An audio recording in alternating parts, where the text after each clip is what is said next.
ನಮಸ್ತೆ. ನಮ್ಮ ಕುಟುಂಬ ಕನ್ನಡ ವ್ಲಾಗ್ಸ್ಗೆ ತಮ್ಮೆಲ್ಲರಿಗೂ ಸ್ವಾಗತ. ಇವತ್ತು ಹೊರಡಬೇಕಾದ್ರೆ ಇಷ್ಟು ಮುಖದಲ್ಲಿ ಖುಷಿ ಇದೆ. ಅಂದರೆ ಮದುವೆ ತುಂಬ ಚೆನ್ನಾಗಾಯಿತು ಅಂತ ಹೇಳಿ. ಬಟ್ ಮದುವೆ ಮುಗಿಸ್ಕೊಂಡು ನಾವು ಹಾಸ್ಪಿಟಲ್ಗೆ ಹೋದ್ವಿ. ಅಂದರೆ ಡಾಕ್ಟ್ರ್ ಹತ್ರ ಅಪಾಯಿಂಟ್ಮೆಂಟ್ ತೊಗೊಂಡಿದ್ವಿ ನಾವು, ಲೈಕ್ ಈ ಟೈಮ್ಗೆ ಬರ್ತೀವಿ ಅಂತ. ಸೊ ನೀವು ಕೇಳ್ಬೋದು ಇವಾಗೇ ಯಾಕಕ್ಕ ಅಂತ. ಅವರಿಗೆ ಲಾಸ್ಟ್ 2 ಡೇಸಿಂದ ಪಾಪ ಸರಿಯಾಗಿ ನಿದ್ದೆ ಇಲ್ಲ. ಏನೋ ಪಾಪ ಅದನ್ನು ನನಗೂ ಹೇಳೋಕ್ಕಾಗ್ತಾ ಇಲ್ಲ. ಯಾಕಂದರೆ ಇಲ್ಲಿ ನೋಡ್ತಾ ಇದ್ದೀರಲ್ಲ ಆ ಬ್ಲಡ್ಡು, ನಮಗಾದರೂ ಹೇಗೋ ತಡ್ಕೊಬಿಡ್ಬೋದು. ಆದರೆ ನಾವು ಮಕ್ಕಳಾಗಿ ನೋಡ್ಕೊಳ್ಳೋ ಮನೆಯವರಿಗೆ ಏನಾದರೂ ಆದಾಗ ಅದನ್ನು ಹೇಳ್ಕೊಳಕ್ಕಾಗೋದಿಲ್ಲ ಅದನ್ನೆಲ್ಲ. ಸೊ ನೋಡಿ ಗೈಸ್, ಈಗ ಅಮ್ಮನ ಮನೆಗೆ ಹೋಗ್ತಾ ಇದ್ದೀನಿ. ತಿಂಡಿ ಎಲ್ಲ ತಗೊಂಡು ನಮ್ಮ ಯಜಮಾನ್ರಿಗೆ ಪಾಪ ಹಲ್ಲು ತೆಗೆದ್ಬಿಟ್ಟು ಬೇಜಾರಲ್ಲಿದ್ದಾರೆ. ಐಸ್ ಕ್ರೀಮ್ ತಿಂತಾ ಇದ್ದಾರೆ. ಅವ್ರಿಗೇನೋ ವಿಡಿಯೋದಲ್ಲಿ ಹಾಕ್ಬೇಡ ಅಂತ ನೋಡಿ ತಿಂಡಿಗಳು. ಆಮೇಲೆ ಬೆಣ್ಣೆ ಬಿಸ್ಕೆಟು ಏನೋ ಇದೆ ನೋಡಿ ಅಲ್ಲಿ ಒಳಗಡೆ, ಅಲ್ಲಿ ಎಲ್ಲ ತಗೊಂಡು ಅಪ್ಪ ನಮ್ಮೂರಿಗೆ ಬಂದರೆ ಏನೋ ಒಂಥರ ಖುಷಿ.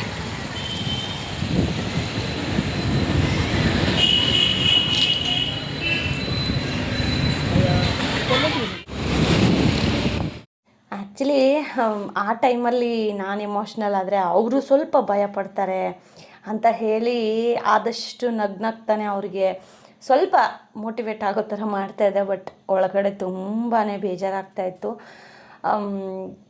ನಮಗಾದರೂ ಆದರೆ ನಾನು ರೂಟ್ ಕೆನಾಲ್ 3 ಮಾಡಿಸ್ಕೊಂಡಿದ್ದೀನಿ. ಬಟ್ ರೂಟ್ ಕೆನಾಲ್ ಬೇರೆ, ಈ ಸರ್ಜರಿ ಅನ್ನೋದು ಬೇರೆ. ಬಹಳಷ್ಟು ಜನ ಇದ್ರ ಬಗ್ಗೆನೇ ಕೇಳಿದ್ದೀರಾ. ಸೊ ಯಾವ ಸರ್ಜರಿ, ಉಳ್ಕಲ್ಗೆ ಯಾರಕ್ಕ ಸರ್ಜರಿ ಮಾಡ್ತಾರೆ ಅಂತ. ಕಾಮನ್ ಸೆನ್ಸು ಗೈಸ್, ಉಳ್ಕಲ್ಗೆ ಯಾರಾದರೂ ಸರ್ಜರಿ ಮಾಡ್ತಾರಾ? ಇದು ವಿಸ್ಡಮ್ ಟೀತ್ ಅಂತ ಹೇಳಿ ಪ್ರತಿಯೊಬ್ಬರಲ್ಲೂ ಬರುತ್ತೆ, ಆಯಿತಾ. ಇದಕ್ಕೆ ಬೇರೆ ಏನೂ ಆಪ್ಷನ್ ಇಲ್ಲ. ಅದನ್ನು ಅಂದರೆ ಆ ಒಂದು ಚರ್ಮನ ಕಟ್ ಮಾಡಿ ಒಳಗಡೆ ಇರುವ ಹಲ್ಲನ್ನು ರಿಮೂವ್ ಮಾಡಬೇಕು. ಆ ಹಲ್ಲು ನಮಗೆ ಕಾಣಿಸೋದೇ ಇಲ್ಲ. ಓಕೆ, ಇನ್ವಿಸಿಬಲ್ ಟೀತ್ ಅಂತಲೂ ಸಹ ಕರೀತಾರೆ. ಯಾರೋ ಒಬ್ಬರು ಪುಣ್ಯಾತ್ಮರು ನನಗೆಲ್ಲ ಕಮೆಂಟ್ ಮಾಡಿದರು. ಸರಿಯಾಗಿ ತಿಳ್ಕೊಳ್ಳಿ, ಅದಾದಮೇಲೆ ಕಮೆಂಟ್ ಮಾಡಿ. ಬೇಜಾರಿಲ್ಲ, ಬಟ್ ಆಲ್ರೆಡಿ ನಾವಿವಾಗ ನೋವಲ್ಲಿರ್ತೀವಿ, ಆಯಿತಾ. ಸಣ್ಣದಾಗಲಿ ದೊಡ್ಡದಾಗಲಿ ನೋವೇ, ಆಯಿತಾ. ನೋವಲ್ಲಿದ್ದಾಗ ಈ ಥರ ಬಂದು ಹರ್ಟ್ ಮಾಡೋದು ಎಷ್ಟರ ಮಟ್ಟಿಗೆ ಸರಿ ಹೇಳಿ. ಸೊ ಸರ್ಜರಿ ಅಂದಮೇಲೆ ಅದಕ್ಕೆ ಆದಂಥ ಪ್ರೊಸೀಜರ್ ಇರುತ್ತೆ. ಅಲ್ಲಿ ಕಿತ್ತಿರೋದನ್ನು ಸರ್ಜರಿ ಅಂತ ಹಾಕೋಕ್ಕೆ ನಮಗೇನು ಬುದ್ಧಿ ಇಲ್ವಾ? ದಯವಿಟ್ಟು ಗೈಸ್ ಅರ್ಥ ಮಾಡ್ಕೊಳ್ಳಿ.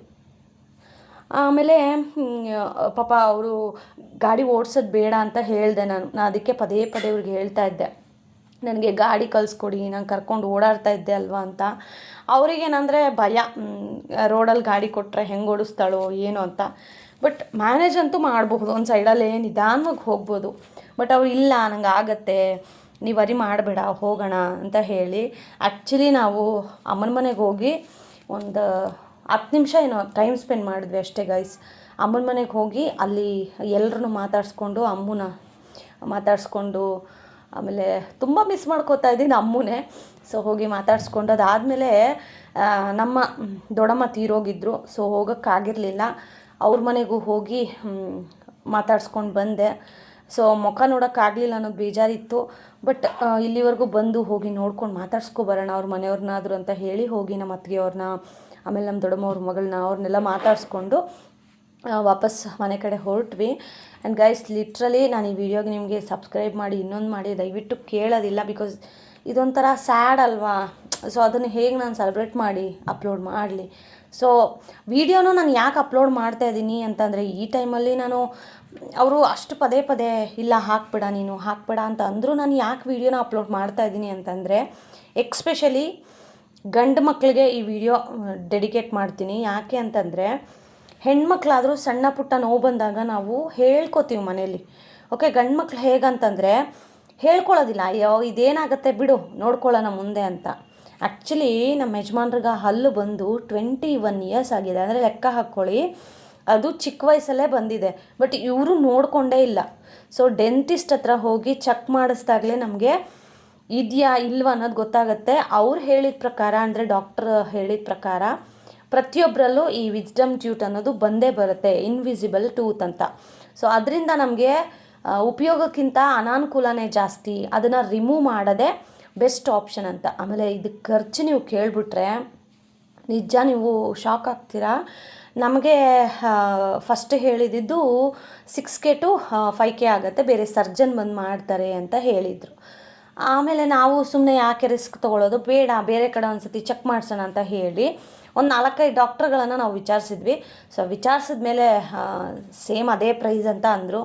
ನಾನು ಅವಾಗ ಏನಕ್ಕೆ ಅಲ್ಲಿ ಕೀಳೋಕ್ಕೆಲ್ಲ ಇಷ್ಟೊಂದು ದುಡ್ಡು ಅಂತ ನಾನು ಹಾಗೆ ಭ್ರಮೆಲೇ ಇದ್ದೆ. ಬಟ್ ಅಲ್ಲಿ ಹೋಗಿ ಆ ಪ್ರೊಸೀಜರೆಲ್ಲ ನೋಡಿದ್ಮೇಲೆ ಗೊತ್ತಾಯಿತು ಅದಕ್ಕೆ ನಾವು ಪೇ ಮಾಡಲೇಬೇಕು. ಅನಸ್ತಿಷ್ಯ ಸೇಮ್ ನಮಗೆ ಸರ್ಜರಿ ಮಾಡಿದಾಗ ಎಷ್ಟು ಪ್ರೊಸೀಜರ್ ಇರುತ್ತೋ ಅದಷ್ಟು ಪ್ರೊಸೀಜರ್ ಮಾಡಿದರು. ಆಮೇಲೆ ನಮ್ಮ ಯಜಮಾನ್ರನ್ನಂತೂ ಹಿಡಿಯೋದಿದೆಯಲ್ಲ, ಅದಕ್ಕೆ ಅವ್ರು ಬೇಡ ನೀನು ಹಾಕ್ಬೇಡ ಅಂತ ನಾನು ಒಳಗಡೆ ನಮ್ಮನ್ನು ಬಿಡೋದು ಇಲ್ಲ. ಬಿಕಾಸ್ ಅವರು ತುಂಬ ಎಮೋಷ್ನಲ್ ಆಗಿಬಿಡ್ತಾರೆ, ಆಮೇಲೆ ಹಿಡಿಯೋಕ್ಕಾಗಲ್ಲ ಅವ್ರನ್ನ ಅಂತ. ಆ್ಯಂಡ್ ಗೈಸ್ ಅಲ್ಲಿಂದ ಬಂದಮೇಲೆ ಅವ್ರನ್ನ ಮಲಗಿಸಿ, ಅಂದರೆ ಟ್ಯಾಬ್ಲೆಟ್ಸ್ ಎಲ್ಲ ಕೊಟ್ಟು ಮಲಗಿಸಿ ನಾನು ಸ್ವಲ್ಪ ರೆಸ್ಟ್ ಮಾಡಿ, ಬಿಕಾಸ್ ಟ್ರಾವೆಲ್ ಮಾಡೋದು ಎಷ್ಟು ಕಷ್ಟ ಅಂತ ಗೊತ್ತಲ್ವಾ. ಸೊ ಅದಾದಮೇಲೆ ಈಗ ರಾತ್ರಿ ಅವ್ರಿಗೆ ಏನು ಊಟ ಮಾಡ್ತಾಯಿದ್ದೀನಿ, ಸೊ ಇನ್ನು ರೈಸ್ ಐಟಮು ಮತ್ತು ಗಟ್ಟಿ ಐಟಮ್ ಏನೂ ಕೊಡೋ ಹಾಗಿಲ್ಲ.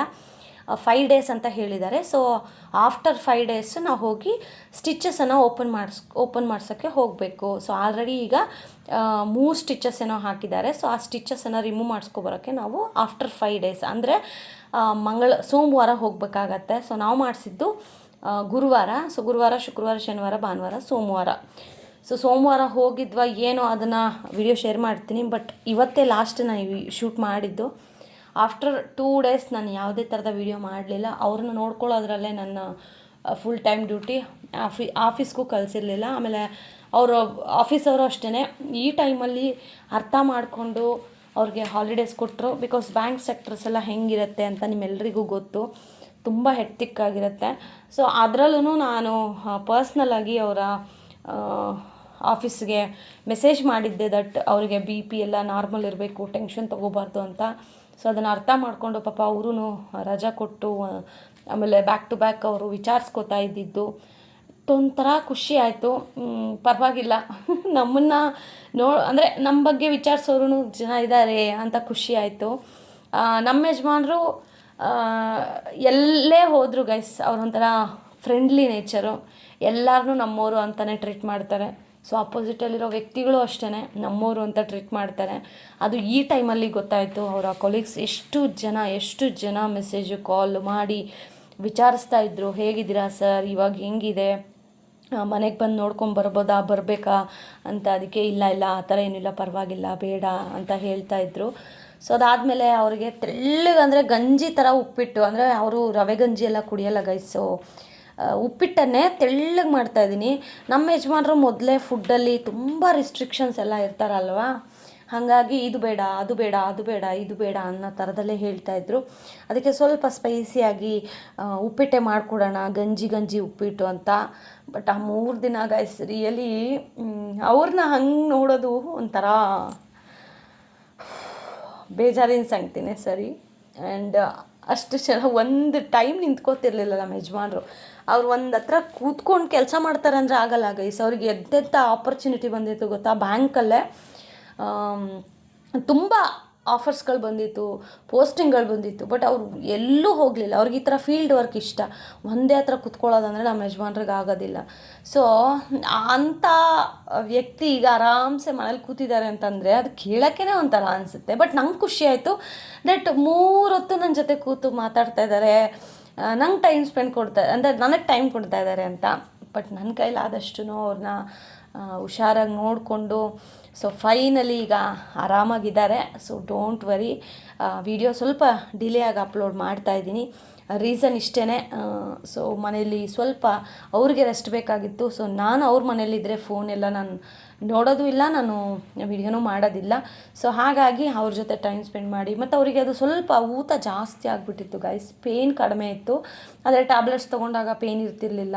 ಸೊ ಓವರಾಲ್ ಈಗ ಒಂದು ಕನ್ಕ್ಲೂಷನ್ಗಂತ ಹೇಳೋದಾದರೆ, ಯಾರೇ ಆಗಿರಲಿ ಸರ್ಜರಿ ಮಾಡಿಸ್ಬೇಕು ಅಂತ ಡಾಕ್ಟ್ರೇ ಹೇಳಿದ್ರೆ ಡಿಲೇ ಮಾಡಬೇಡಿ. ಡಾಕ್ಟ್ರ್ ಹೇಳ್ತಾರೆ ಅಂದರೆ ನಮ್ಮ ಒಳ್ಳೆಯದಕ್ಕೆ ಹೇಳ್ತಾರೆ. ಆಮೇಲೆ ಡಾಕ್ಟ್ರ್ ಹತ್ರ ಏನೇ ಆಗಲಿ ನಾವು ಮುಚ್ಚಿಡೋದು ತಪ್ಪು, ಏನೇ ಇದ್ದರೂ ಶೇರ್ ಮಾಡಬೇಕು. ಅದರಿಂದನೇ ಅವರು ಒಳ್ಳೆ ಟ್ರೀಟ್ಮೆಂಟ್ ಕೊಡೋಕ್ಕೆ ಹೆಲ್ಪ್ ಆಗುತ್ತೆ ಅಂತ. ಸೊ ವಿಸ್ಡಮ್ ಟೀತ್ ಅಂತ ನೀವು ಗೂಗಲಲ್ಲಿ ಸರ್ಚ್ ಮಾಡಿದ್ರೆ ಇದ್ರ ಬಗ್ಗೆ ಕಂಪ್ಲೀಟ್ ಡೀಟೇಲ್ಸ್ ಬರುತ್ತೆ. ಇದರಲ್ಲಿ ಯಾವುದೇ ಥರದ ಮುಚ್ಚುಮರೆ ಮಾಡೋವಂಥ ಅವಶ್ಯಕತೆ ಇಲ್ಲ. ಈ ವಿಡಿಯೋ ಹಾಕೋದಕ್ಕೂ ಮೇನ್ ಕಾರಣ ಅಂತಂದರೆ, ಯಾರೆಲ್ಲ ಹೆಣ್ಮಕ್ಳು ನೋಡ್ತಾ ಇದ್ದರೆ ನಿಮ್ಮ ಯಜಮಾನ್ರಿಗೆ ಒಂದು ಸತಿ ಹೇಳಿ ಡೆಂಟಿಸ್ಟ್ ಹತ್ರ ಹೋಗಿ ಚೆಕ್ ಮಾಡ್ಸೋಕ್ಕೆ. ಬಿಕಾಸ್ ಇದು ಹೆಣ್ಮಕ್ಳಿಗಿಂತ ಗಂಡು ಮಕ್ಕಳಲ್ಲಿ ಜಾಸ್ತಿ ಬರುತ್ತಂತೆ. ಸೊ ಎಷ್ಟು ಕಡಿಮೆ ಇದ್ದಾಗ ಸರ್ಜರಿ ಮಾಡ್ಸೋಕ್ಕಾಗುತ್ತೋ ಮಾಡಿಸ್ಬಿಡಿ, ಆಗ ಸ್ಟಿಚಸ್ ಕಡಿಮೆ ಬೀಳುತ್ತೆ. ನಮ್ಮ ಯಜಮಾನ್ರಿಗೆ ಆಲ್ಮೋಸ್ಟ್ 21 ಇಯರ್ಸ್ ಇದ್ದಾಗ ಬಂದಿದೆ ಅಂದರೆ ಲೆಕ್ಕ ಹಾಕ್ಕೊಳ್ಳಿ ಅದು ಎಷ್ಟರ ಮಟ್ಟಿಗೆ ಬೆಳೆದಿರುತ್ತೆ ಅಂತ ಹೇಳಿ. ಸೊ ಈಗ ಅವರಿಗೆ 3-4 ಸ್ಟಿಚಸ್ ಹಾಕೋ ಥರ ಆಯಿತು. ಸೊ ಅದಕ್ಕೆ ನನ್ನ ಕಡೆಯಿಂದ ಇದು ರಿಕ್ವೆಸ್ಟು, ಯಾರೆಲ್ಲ ಹೆಣ್ಮಕ್ಳು ನೋಡ್ತಾ ಇದ್ದರೆ ನಿಮ್ಮ ಯಜಮಾನ್ರಿಗೆ ಅಥವಾ ನಿಮ್ಮ ಮಕ್ಕಳಿಗೆ ಒಂದು ಸತಿ ಡಾಕ್ಟರ್ಸ್ ಹತ್ರ ಹೋಗಿ ಈ ವಿಸ್ಡಮ್ ಟೂತ್ ಅಂದರೆ ಇನ್ವಿಸಿಬಲ್ ಟೀತ್ ಇದೆಯಾ ಸರ್ ಚೆಕ್ ಮಾಡಿ ಅಂತ ಹೇಳಿ ನೀವೇ ಹೋಗಿ ಕೇಳಿ. ಅವರು ಸ್ಕ್ಯಾನಿಂಗ್ ಎಲ್ಲ ಮಾಡಿ ಚೆಕ್ ಮಾಡ್ತಾರೆ. ಸ್ಕ್ಯಾನಿಂಗ್ ಏನಂದರೂ ಒಂದು 200 ರೂಪೀಸಿಂದ ಚಾರ್ಜ್ ಮಾಡ್ತಾರೆ. ಸೊ ಒಂದು 1000 ರೂಪಾಯಿ ನಮ್ಮದಲ್ಲ ಅಂತ ತೆಗೆದಿಟ್ಬಿಟ್ಟು ಒಂದು ಸತಿ ಚೆಕ್ ಮಾಡಿಸಿ ಗೈಸ್. ಆ ಥರ ನಿಮ್ಮಲ್ಲೂ ಇದೆ ಅಂತಂದರೆ ಫಸ್ಟಿಗೆ ಹೋಗಿ ನೀವು ಸರ್ಜರಿ ಮಾಡಿಸಿ ಅದನ್ನು ರಿಮೂವ್ ಮಾಡಿಸಿ, ಇಲ್ಲಾಂದರೆ ಫ್ಯೂಚರಲ್ಲಿ ತುಂಬ ದೊಡ್ಡ ದೊಡ್ಡ ಪ್ರಾಬ್ಲಮ್ಗಳಾಗತ್ತೆ.